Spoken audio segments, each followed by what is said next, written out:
Hi everybody, ಇವತ್ತು vegetable pulao ಮಾಡೋಣ.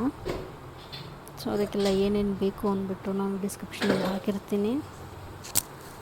So vegetable ಪಲಾವಲ್ಲಿ ಎಷ್ಟೊಂದು ವೆರೈಟಿಯಲ್ಲಿ ಮಾಡ್ಬೋದು.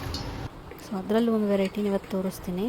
ಸೊ ಬಿರಿಯಾನಿ ಸ್ಪೈಸಸ್ ಎಲ್ಲನೂ ಕುಕ್ಕರ್ಗೆ ಹಾಕ್ಕೊಂಡು ಆಯಿಲ್ ಹಾಕ್ಕೊಂಡು ಕುಕ್ಕರ್ಗೆ ಬಿರಿಯಾನಿ ಸ್ಪೈಸಸ್ ಹಾಕ್ಕೊಂಡು ಆನಿಯನ್ನು, ಗ್ರೀನ್ ಚಿಲ್ಲೀಸು, ಕರಿಬೇವು ಇಷ್ಟನ್ನು ಹಾಕ್ಕೊಂಡು ಫ್ರೈ ಮಾಡ್ಕೋಬೇಕು ಪಿಂಕಿಶ್ ಆಗೋವರೆಗೂ.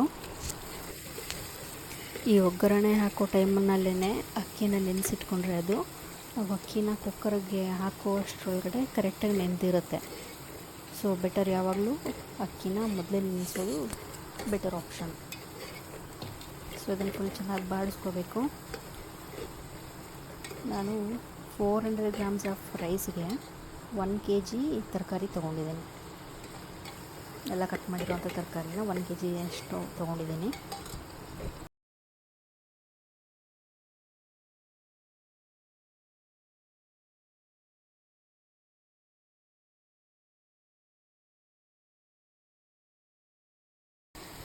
ಸೊ ಟೊಮೆಟೊ ಬಾಡಿಸಿದ್ರೆ ಕರೆಕ್ಟ್ ಆಗುತ್ತೆ ಅಂತ ಅಂದ್ಕೊಂಡು ಮಾಡ್ತಾಯಿದ್ದೀನಿ.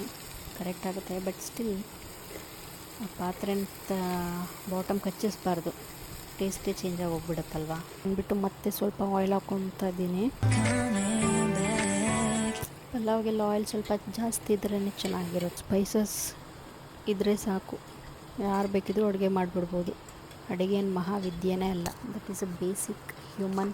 ಜಾಸ್ತಿ ಆಯಿತು ಅಂತ ಅನಿಸುತ್ತೆ ನೋಡೋಕ್ಕೆ, ಬಟ್ ಆಮೇಲೆ ಅಷ್ಟೊಂದು ಹಾಕಿದ್ದು ಎಲ್ಲಿ ತರಕಾರಿನೇ ಇಲ್ವಲ್ಲ ಅಂತ ಅನಿಸುತ್ತೆ. ಹಾಕ್ತೀನಿ, ಅದು ಬೇಗ ಬೆಂದೋಗ್ಬಿಡುತ್ತಲ್ವ. ಅಕ್ಕಿ ಎಲ್ಲ ಹಾಕಿ ಇನ್ನೇನು ಮುಚ್ಚಬೇಕು ಕುಕ್ಕರ್ ಲಿಡ್ನ ಅಂತಂದಾಗ ಹಾಕ್ತೀನಿ ನಾನು. ಸೊ ಹಿಯರ್ ಗೋಸ್ ಅರಿಶಿನ ಪುಡಿ, ಗರಂ ಮಸಾಲ, ಧನಿಯಾ ಪುಡಿ,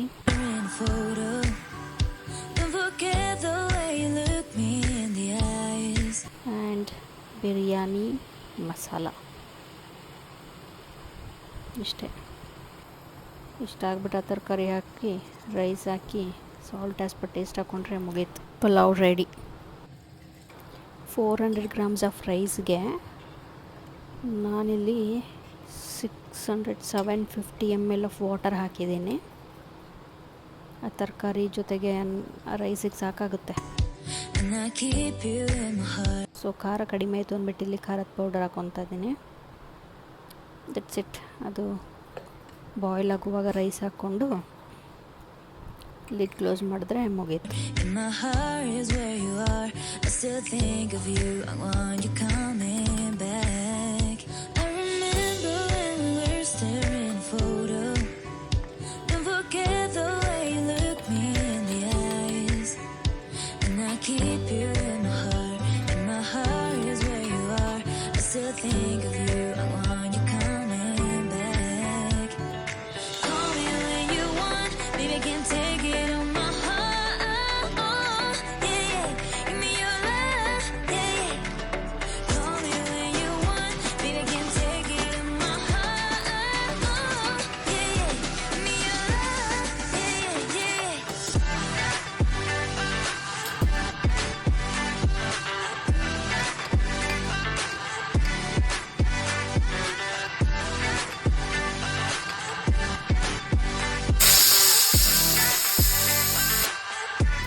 ಕನ್ಸಿಸ್ಟೆನ್ಸಿ ಕೂಡ ಕರೆಕ್ಟಾಗಿದೆ, ಕರೆಕ್ಟಾಗಿ ಬೆಂದಿದೆ. ತರಕಾರಿ ಎಲ್ಲ ನೀಟಾಗಿ ಬೆಂದಿದೆ.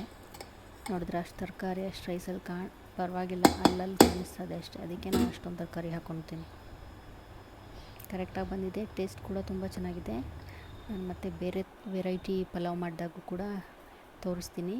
Please follow and subscribe.